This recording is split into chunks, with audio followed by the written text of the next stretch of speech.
The 18th of April 2022. Going to talk to you a little bit about what we're doing around here today. I don't know if the microphone will pick it up or not, but we're making jerky today. And it got me to thinking, how many people know, how to make jerky? Now, today we're using a machine to do it. But, as far as building a smoker, not one that you buy at the store or something like that runs off of pellets, but, an old-fashioned, you build it yourself type smoker. I'm betting a lot of people don't know how to do it, and don't know how to smoke their meat. We've done it like that before. It's just much more convenient to throw it in the dehydrator, of course. But it got me to thinking. Every year around here, you'll see people at deer hunt and everything. They always take their meat to a processor to get their meat back. I don't know if it's because they don't know how to cut the meat up off the deer, or if it's just as simple as it's just more convenient, to drop your deer off and get somebody else to cut it up. Now, I've always wondered, how do you know you're getting back your deer meat? You're getting back a weight is all you're getting. Who's to know that's the deer you shot or whatever? I've never done it. Let me take that back. My first deer ever shot was took to a processor.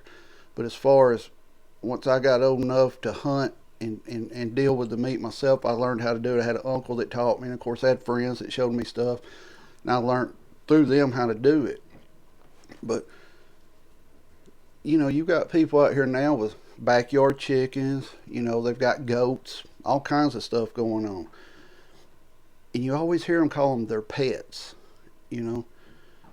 Are you going to be able to, if you had to go out and dispatch that chicken to have a meal tonight, one, are you going to be able to do it? Two, do you know how to process it? Of course, there's videos on here that show you how to do it and everything. But if you've never done it, it can be an, overwhelming thing, especially something the size of a deer, But once you learn how to do it, that's a skill that stays with you and that you're able to teach other people how to do. We're coming up, we're seeing high prices on meat. They're having chicken shortages now due to the bird flu. Egg prices are going up. I'm just wondering if eventually they're going to say, well, it's spreading to the backyard chickens and nobody can have chickens anymore. Or you're going to have to kill your whole flock off or something like that. But doing this jerky today we're doing beef jerky. We got lucky. We found a roast. Honestly, it was $7 for the roast. And I'm like, well, get it. It didn't have much fat in it. I said, I'll make jerky out of that. So that's what we're doing. But I also have deer meat, laid out and getting ready to go on the dehydrator next. But there's skills out here you need to start learning now as far as how to do stuff without electricity. Is it take longer? Yes. Is it kind of more of a pain? Yeah. But there's a few videos on here that'll show you how to do it. Now, I'm not talking about, you've got people out here that's got these $1,000 grills and $1,000 smokers, that run off pellets and everything. I'm talking down home, old fashioned, build you a TP like and smoke your meat. That's something you need to learn, because eventually, if the world goes bad, you're not going to be able to get your pellets for your smokers.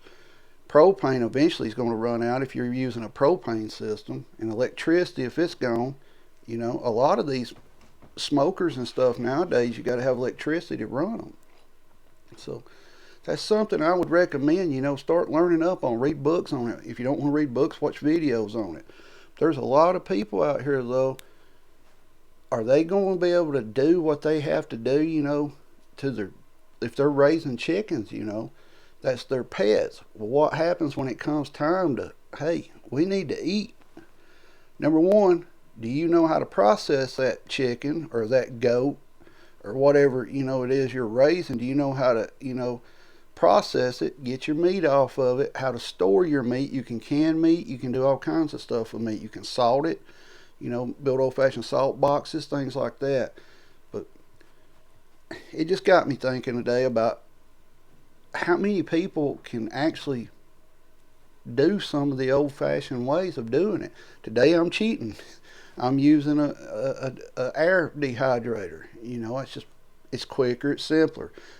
Put it on there, turn it on, and 8 to 10 hours, it's ready to go, depending on how hard you like your jerky. But people that are raising your chickens in your backyards and you're calling them pets, you might want to start looking at them as livestock. That's what they are, you know. I've had people get mad at me with kids, saying, well, the chickens are pets or whatever. No, they're livestock. They're there to serve a purpose to us. They're there to, to supply us eggs. If they're not producing eggs, then they're there to supply us food. Because, number one, your feed prices are going to go up. Are you going to continuously feed animals that's not producing nothing for you, that's just, eating up your grain? Things like this you got to start thinking about, especially if you're one of these people that raise backyard chickens and they're your pets. Grain prices this fall, they're already high. They're going to go even higher this fall. So, and who's to know what's going to happen with the bird flu that's going around? Excuse me, guys. Start reading books. If you got a neighbor that knows how to do it, call them up and say, hey, can you teach me how to process this animal so I'll know how to do it? Because you could watch every video you want to watch, you could read every book, but until you're hands-on doing it, you'll never learn how to do it. You'll get an idea of how to do it, but until you're hands-on processing your own meat, you'll never know how to do it.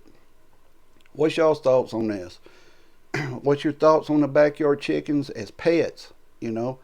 If you're one of those that call them your pets and they're not producing, they're not laying eggs, are you going to continue to feed them? Or are you going to process them into food for your family? These are things you're going to have to start thinking about, especially with the price of groceries going up so much, Guys, what's y'all's opinion on it? Do y'all know how to process an animal? Do you know how to store it? When I say store it, do you know how to process it? Do you know how to can it? Do you know how to smoke it? Do you know how to salt it? All these different ways of, processing your animal down to meals. Do you know how to do it? If you haven't subscribed to the channel, please subscribe. I appreciate every one of you that has. Feel free to share my videos, like or dislike the video. It doesn't matter to me if you like it or dislike it. The more interaction I have, the higher up in the analytics I go and the more my videos get seen. Make a comment below. What's your thoughts on this? Today was just one of them days like I wonder how many people actually know how to do this. Even as far as cutting the meat up to put it on an electric dehydrator, you're not going to be able to throw chunks, that big on there. It's just not going to happen. But you need to start learning these skills now. Like I said, if you've got a neighbor or if you've got a family member that hunts and they process their deers, or you got a neighbor ask them to show you. Ask them to teach you how to do it. You can watch every video in the world on it. You can read every book, but until you're hands-on doing it, you're not really going to know. You're not really going to learn nothing. But guys, stay safe out there. Get out there, get prepped up as much as you can get prepped up. Right now, prices are going up. We know it. We see it every day. And thank every one of you who has subscribed to my channel and watched my videos. Like I said, feel free to share them. The more interaction I have, the higher up in the analytics I go. And if you haven't subscribed, please subscribe. Everybody have a good day out there.